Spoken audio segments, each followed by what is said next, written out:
I'm liking this new Republican Party. This is, man, this gets me fired up, dude. The Republican Party is not dead yet. Not dead yet. So here's Gates, whatever his name is, and FTC chairwoman Lena Khan. And we should be at odds, right? Because the Republicans are always supposedly in the pockets of big business, and FTC chairwoman Khan is going after big business, and we should be like, no, how dare you?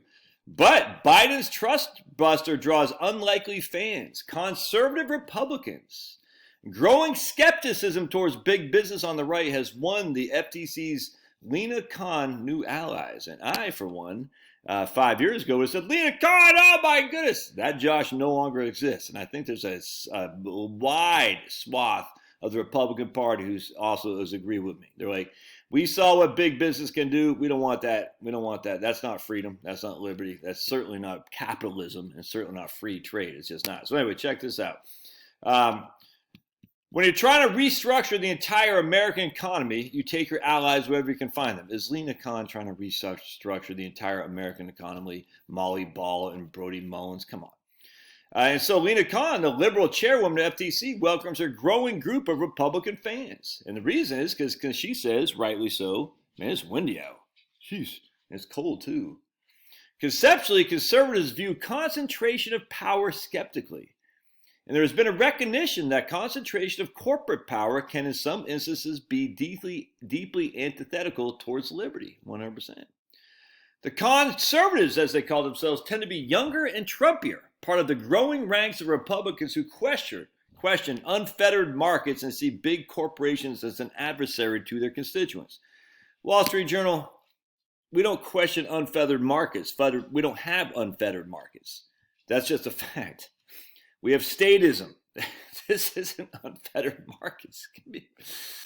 And here's my man, Matt Gaetz, who I've had issues with before. I don't know if he's still doing this, but 6 years ago, he's like, we got to be green because the young people want green. You can't fall for that. It's a trap.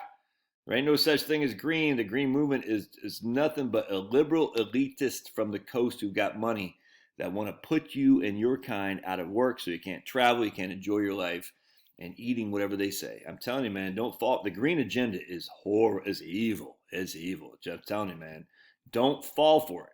Just because a bunch of youngins who don't know any better are falling for it doesn't mean the Republican Party should. I'd rather die on my feet than what I said. I'd rather die on my feet than live on my knees or something like that. And I'm not saying die specifically, but as a political entity, I'd rather die on my feet than basically crater on my knees. All right, so let's keep going. As the Republican Party becomes more working class, we're less captive to the neo-libertarian view that everything big business does is okay to people. Republican Party, and he interviewed Lena Khan on his Newsmax show, he said the Republican Party can't be that for big businesses and the voice of the working class at the same time.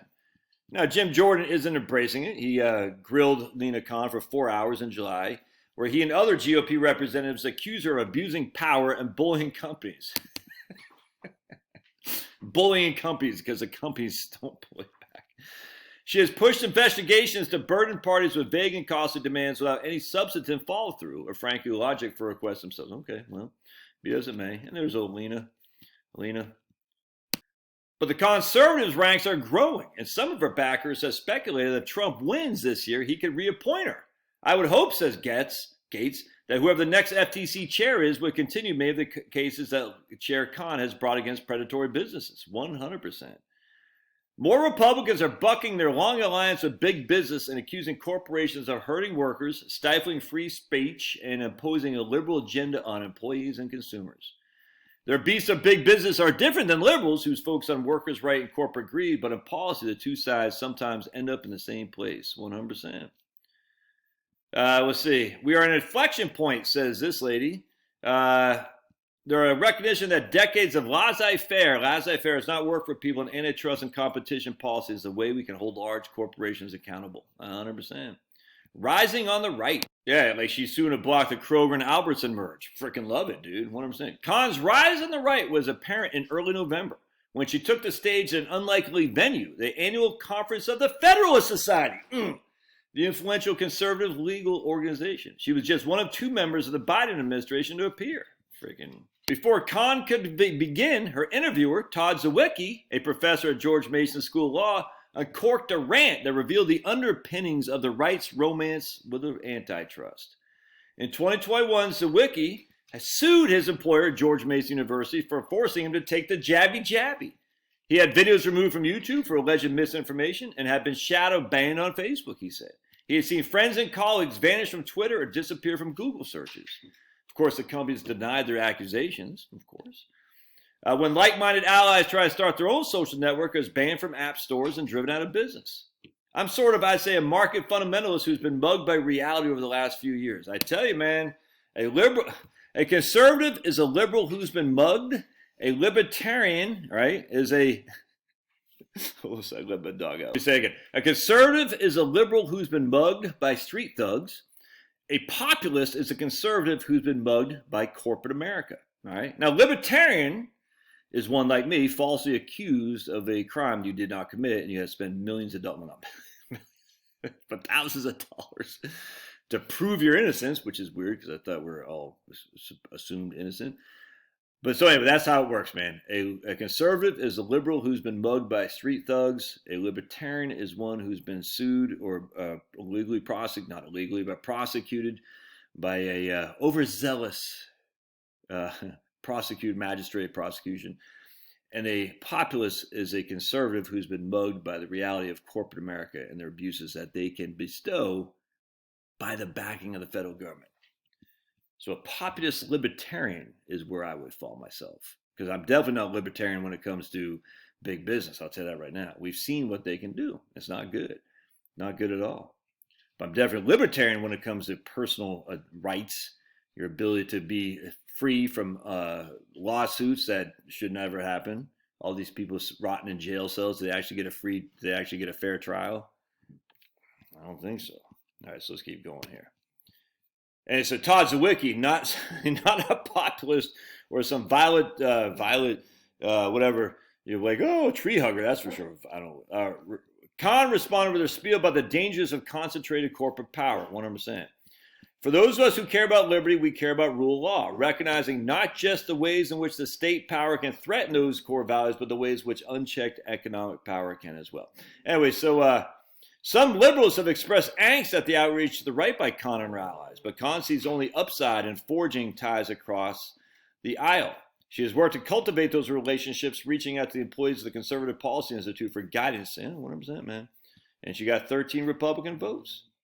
Khan has won Republicans over by taking on causes that are dear to their hearts. She cracked down on Made in America frauds that hurt farmers and cattle ranchers who compete with fake imports. She sued a data broker company for surveilling people on their way to church. And she pledged that she won't bend the rules to approve corporate mergers, even if executives promise to improve environmental diversity standards, 100%. The right's most prominent antitrust hawk is Josh Hawley, a former Supreme Court clerk. Before coming to Washington, he was the first state attorney general to bring an antitrust case against Google and mount an investigation of Facebook for its data privacy, 100%. I'm sure there got to be something about Robert Bork in here. I don't know. But anyway, so let's look at my man here. My Substack thing here, and you can see I follow some wide range of people. We got Don Serber, Caitlin Johnstone, which is no conservative, that's for sure. Paul Alexander, Robert Malone, some of these guys I can't remember who they are. Midwestern Doctor is pretty good. I was wrong. My man J.O., yeah. Alex Berenson, Lou Dobbs, Chris Hedges, not a right-wing guy. My man Jeff Childers right here. Colbert, I meant to say Alex Epstein. Anyway, so check this out right here. This guy says I was wrong about renewables. Interesting. So anyway, but right here is my man Matt Stoller. Monopoly Roundup. Love me some Matt Stoller. Monopoly Roundup, how FTC's chair Lena Khan cut inhaler costs at $35. And trust me, for a guy who's got one of my kids have major asthma, that's a big flipping deal, man. That's a big deal. So Matt Stoller's kind of a liberal in some way, but he's definitely not a far left loon. And he talks a lot about how the right on his, because he talks nothing about antitrust stuff. That's all he talks about. And you can see more and more commenters from the right coming up and on his chat here. And I'm a big fan of Matt Stoller, the big. And if we actually look over here too, I want to show you guys something. And Christopher Brunet, I'm not sure how to pronounce his name, but this guy's been crushing. And he took out Claudine Gay from Harvard, by the way. Grace Med, CEO, resigns following Carlstack investigation. University of San Diego retracts illegal job posting following Carlstack inquiry. Rampant text recycling, the world's largest independent research organization. Anyway, healthcare CEO refuses to resign or provide proof of doctorate following Carlstack. Anyway, before Claudine Gay retroactively corrected her plagiarized PhD thesis, there was Terrell Stayhorn. Anyway, so no, come here. So Brunet, Carlstack, Chris Brunet, enough. He's a guy on the right who's going after big businesses, education establishment, and whatnot. Come on, hop on up. Oops, there he is. He just wants everybody to love him. Yes, I love you too. Give him his antibodies. You're going to probably want some love too. We got a lot of people on the right who are saying, no, enough of this crap.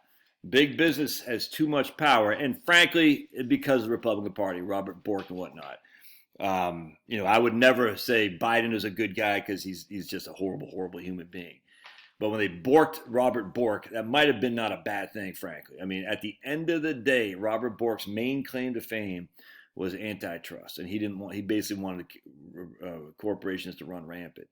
And look, I agreed with him for many, many years until I saw what happened 2020 and beyond. And actually even before that, when it came to the Google, YouTube, Twitter, and all that stuff, I said, this ain't right, dude. Anyway, Republican Party ain't dead yet. Let's be a populist party, huh? Wonder what else we could do to increase Social Security benefits.